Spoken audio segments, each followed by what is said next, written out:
대한민국과 베트남의 친선전은 사실상 손흥민의 팬미팅이나 다름없었다. 이강인이 파리 생제르맹으로 이적하면서 네이마르와 잠시나마 친하게 지내는 모습을 보고 저게 현실이 맞는 건지 한국 팬들도 어안이 벙벙했던 것만큼 베트남 국가대표 선수들은 경기 후 아시아의 슈퍼스타 손흥민과의 팬미팅을 위해 경기장을 떠날 줄을 몰랐다. 최근 펼쳐진 베트남과의 국가대표 친선전 관련해서 이어지는 비하인드 스토리가 굉장히 화제를 불러일으키고 있습니다. 모두들 아시다시피 6대0 대승을 거둔 한국 축구 국가대표팀인데요. 클린스만 체제의 대표팀에서 3연승을 이어나가는 좋은 흐름을 가지게 되었습니다. 이날 경기 직후 펼쳐진 손흥민의 팬미팅 모습과 베트남의 레드카드 관련해서 재밌는 소식들이 계속해서 전해지고 있는데요. 오늘은 이 소식들에 대해 글로벌 사커에서 자세하게 알려드리겠습니다.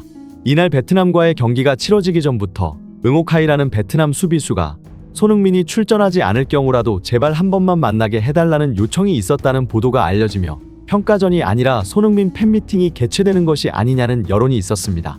실제로 이런 여론이 현실화되는 것은 경기 시작 전부터 찾아볼 수 있었는데요. 무려 손흥민과 같은 위치에 있다고 할 수 있을 베트남 대표팀의 주장인 갱곡하이라는 선수는 한국 선수들이 경기 전 몸을 풀기 위해 입장하는 장면을 스마트폰으로 찍어 SNS에 업로드하는 모습을 보여주었습니다. 우리도 TV에서 보던 슈퍼스타들이나 연예인을 만나면 스마트폰으로 촬영하긴 하지만 곧 자신들과 경기를 치룰 선수들의 입장 장면을 심지어 동영상으로 찍어 개인 SNS에 올리는 모습을 보면 베트남 선수들이 물론 친선전을 위해서 입국한 것은 맞지만 한국 국가대표팀을 어떤 존재로 인식하고 있으며 얼마나 자신들도 손흥민을 만나서 들떠하고 있고 우러러보는 존재들과 경기한다는 게 어떤 느낌인지 조금이나마 느낄 수 있게 해주었습니다. 경기 중에 서령우 선수가 베트남 선수의 거친 파울을 당하며 정강이의 스터드 자국이 남을 만큼 심한 반칙을 당했지만 이날 경기는 대체적으로 매우 훈훈하게 진행되었습니다. 이날 경기 전반전에서 나온 이강인 선수의 슈팅 장면에서도 매우 가슴 따뜻해지는 장면이 나왔는데요. 이강인 선수가 중거리 슈팅 후 베트남 선수의 태클에 걸려 넘어지려 하자 옆에 있던 다른 선수가 이강인이 넘어지지 않게 끌어안아 주는 장면이 나왔습니다. 사실 상대팀의 입장에서 굳이 안 잡아줘도 전혀 문제가 되지 않을 장면이었지만 그래도 동업자 정신을 발휘해서 우리 이강인 선수가 혹시라도 다치지 않도록 뒤에서 안아주는 장면이 경기 후 뒤늦게 화제가 되며 베트남 선수들에 대한 이미지를 좀 더 좋게 만들었는데요. 이어서 더 호감 가는 장면이 나왔습니다. 이날 경기에서는 후반전 베트남의 수비수가 손흥민의 돌파를 막기 위해 태클을 시도하다가 무릎으로 손흥민 선수의 발을 건드리며 레드카드를 받아 퇴장당했는데요. 이 장면에서 카메라에서는 잘 잡히지 않았지만 심판이 베트남 선수에게 레드카드를 선언한 후 오히려 이 판정에 항의하는 선수들은 손흥민을 비롯한 한국 대표팀 선수들이었습니다. 손흥민을 비롯해 조규성, 황희찬 등 한국 선수들은 심판에게 다가가 퇴장을 철회해달라고 요청했는데요. 이에 심판이 거꾸로 한국 선수들에게 베트남 선수가 왜 퇴장당해야 하는지 설명하는 진풍경이 펼쳐졌습니다.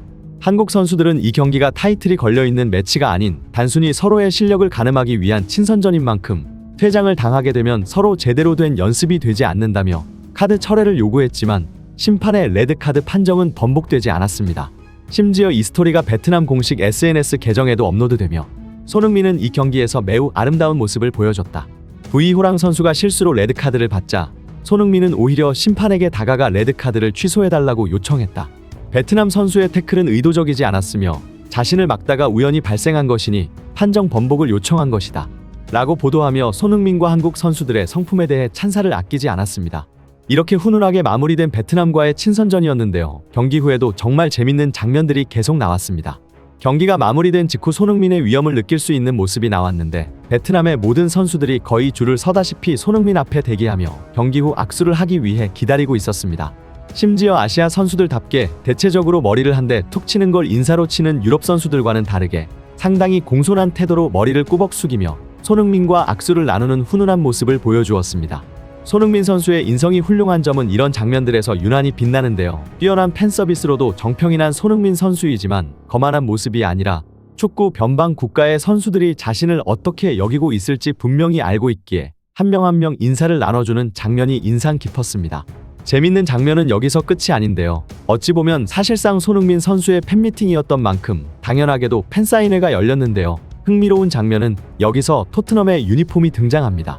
아무래도 경쟁자의 입장으로 경기를 치러야 하는 상대 국적의 선수들이지만 이 순간만큼은 자존심이고 뭐고 7번 손흥민의 이름이 박혀있는 토트넘 유니폼을 직접 들고 와서 손흥민에게 사인을 요청하는 모습이 카메라에 잡혔는데요. 이것을 본 한국 축구 팬들은 베트남 선수들도 자국에서는 스타들일 텐데 손흥민의 위험이 어느 정도인지 이젠 실감조차 안 난다.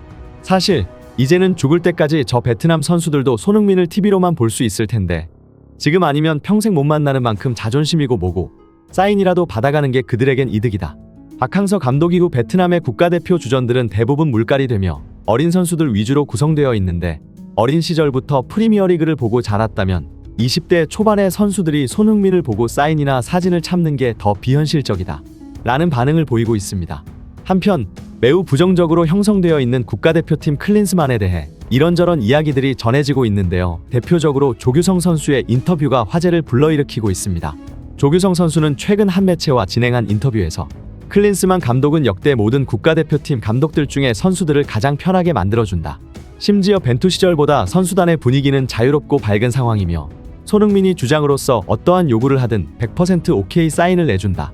선수들이 하고 싶은 것을 자유롭게 할 수 있는 분위기를 만들어주고 있으며 외부에서 바라보는 것만큼 선수들은 우려를 하고 있지 않다 라고 인터뷰하며 대표팀 내부 분위기를 전했습니다.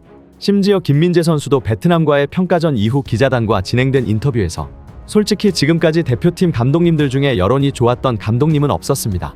벤투 감독님도 초반에는 한국과 어울리지 않는 빌드업 축구를 한다며 많은 비난을 감수하셨고 결과적으로 월드컵에서 증명해내셨다. 감독님들의 역할도 물론 중요하지만 선수들이 결국 결과를 만들어내는 것인 만큼 선수단의 분위기와 긍정적인 에너지를 만들어내는 유형의 감독님도 있는 것이다 라는 인터뷰를 진행했습니다. 한국의 축구 국가대표팀 감독이지만 한국에 거의 머무르지 않고 해외에서 리모컨으로 선수단을 조종하는 감독이라는 별명을 가지고 있는 클린스만 감독인데요. 어느 기자의 클린스만에 대한 언급도 화제를 불러일으키고 있습니다. 클린스만을 독일 대표팀부터 취재했다는 한 기자는 클린스만은 전술가형의 감독이 전혀 아니다. 경기에 적용할 전술들과 상대팀 선수들의 분석은 코치들에게 전권을 주고 있으며 자신은 선수들의 동기부여와 컨디션 체크에 많은 부분을 할애하고 있다. 클린스만은 미국 캘리포니아의 대저택을 가지고 있으며 그 저택에는 수영장과 수십 개의 방들이 있고 심지어 집안에 헬기 착륙장까지 갖추고 있다. 반면 한국에 온다면 축구협회에서 제공해주는 18평짜리 오피스텔에서 거주하게 되는데 한국 대표팀 감독으로서 한국에 거주하는 것이 당연히 맞긴 하지만 미국에 있는 수백 평의 대저택에서 청소부 등 관리인들의 보조를 받으며 살다가 한국 오피스텔에서 라면 끓여 먹는 삶이 적응이 될 리가 없다. 또한 클린스만은 국가대표팀과 같은 단발성의 대회나 팀에서는 전술보다 팀 리더의 승리에 대한 욕구와 팀의 위닝 멘탈리티가 승부를 좌우한다고 믿는다. 과거 맨유의 퍼거슨도 경기 직전 수비수인 퍼디난드에게 상대팀 공격수가 지난주에 너 험담하는 거 내가 엿들었다 라는 식으로 동기부여를 하곤 했다. 클린스만은 전술가라기보다는 동기부여형 감독이라고 봐야 한다 라고 보도를 내보내기도 했습니다.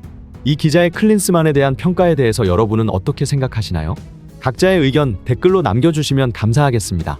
오늘의 소식 이만 마치겠으며 구독과 좋아요는 영상 제작에 큰 힘이 됩니다. 시청해 주셔서 감사합니다.